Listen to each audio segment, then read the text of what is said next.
Okay, so we all know that Disney bought Star Wars in 2011, and then after a little bit, they deleted the expanded universe, and the only things that were canon were the films and the Clone Wars.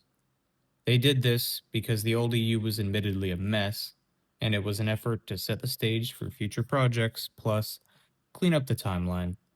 Since 2011, they made all sorts of new things from new films to TV shows and books. But the strange thing is that they contradict their own canon all the time. I mean, seriously, it's the weirdest shit ever. And it's a reflection of how Disney doesn't care about what they're doing. So, with that out of the way, let's look at some examples. First up are the changes made to the Siege of Mandalore. Originally, the Siege of Mandalore was actually first referenced in the Ahsoka novel that details what Ahsoka was doing in between Revenge of the Sith and Star Wars Rebels. And in the novelization, which Dave Filoni worked on, I might add, there are key elements that changed for the Clone Wars. In the book, Maul, Ahsoka, and Rex were on Mandalore when Order 66 went down, and similar to the show, Maul escapes during the chaos. Ahsoka's lightsabers were still green, and hers and Rex's graves were on Mandalore instead of on that snow planet. And they split up in separate ships, hence why in Rebels they were not together. It's kind of easy to give this one a pass, because the Siege of Mandalore in the Clone Wars Season 7 was still really good, but when these things keep constantly piling up, I don't know, it makes me take the whole canon less seriously. I compare it to having bosses or leaders in real life that just don't have their shit together and are clueless, and it makes them more difficult to follow. You know what I mean? I also just hate the trope of, the big climax battles happening in a crashing, burning ship or in a falling building or something. It's annoying to me. So anyway, on to the next one. Let's talk about Maul and Savage in Maul Shadow Lord. This one annoyed me immediately as soon as I watched it because why? Why did they feel the need to add in these random flashbacks? Maul's life is terrible and interesting enough that they don't need to invent new scenes that go against what we know. I get that you could probably make the technical defense that Savage's mind was wiped by Mother Talzin, and when she did her magic, and that Maul, I get never said explicitly that he didn't remember or know who Savage was. But now we've created this situation where everyone's having to do brain jujitsu puzzles to put the pieces together to make it make sense. Also, I always thought that Maul was quite a bit older than Savage, because Maul was probably around 21, 22 in the Phantom Menace, which would put him in his early to mid 30s in the Clone Wars. But when they introduced Savage, he already seemed like he was younger than that. I don't really know though. There's also the question of whether Mother Talzin is also Savage's biological mother's. I don't know. Maybe I'm getting too wrapped around the axle about this one. Next up is Count Dooku joining up with Darth Sidious. In Tales of the Jedi, it's shown to us that Dooku was already working for Sidious well before the Phantom Menace, and that he knew he was a Sith.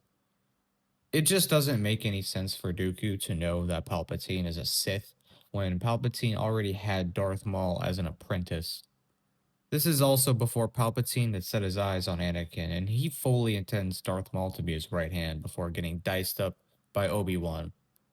Dooku confronts Palpatine in the last episode, and they meet up and complain about losing their apprentices, and it's played out like Palpatine had already had his eyes set on Dooku, when really he's just the placeholder.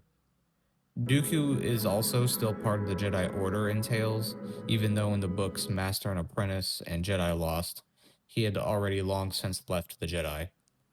People will argue that he wasn't a Jedi in Tales, but why was he dressed up like a Jedi, and why did he have his lightsaber, and why is Yaddle still talking to him like he's a Jedi?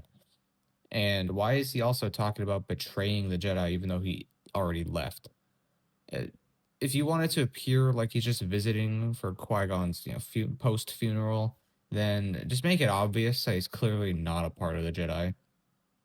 Honestly, they should have just made the Plagueis novel canon, where Dooku wasn't working with the Sith at all until after Qui-Gon died.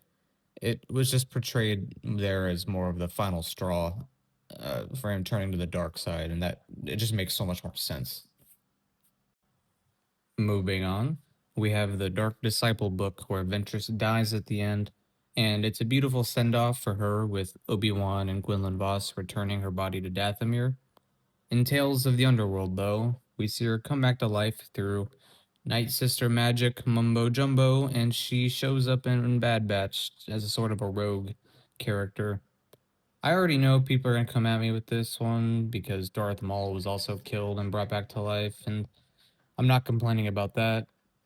But first off, Darth Maul coming back happened before Disney, and honestly, him coming back is kind of stupid too. But it was done pretty well, and he wasn't also technically dead. He was cut in half. Ventress, she was full on dead and resurrected. And Palpatine, eat your heart out. Ventress did it first. Also, like it doesn't hit the same the second time. Okay, on to the lightning round. First up, Qui-Gon being a full force ghost in Kenobi. What the fuck? It's shown he can't do that because his training was incomplete. The young Kanan scene in The Bad Batch. What the fuck? This goes against Kanan, the last Padawan. Obi-Wan having his beautiful long hair in tails with his Clone Wars armor. What the fuck? He already had his hair cut before Ahsoka was introduced in the Clone Wars movie. Another Tales one. People wearing clone armor with Jedi robes before the Clone Wars. I guess we can just chalk that one up to a lack of attention to detail. Honorable mention because it's not a retcon, but Darth Maul getting whooped by both Merrick and Crow in Shadow Lord, even though Ahsoka smoked them super fast, was just dumb. Okay, anyway, that's gonna wrap it up for this one. I'm sure there's a ton that I didn't think about, so please let me know in the comments if you got any more that should have been mentioned. Peace.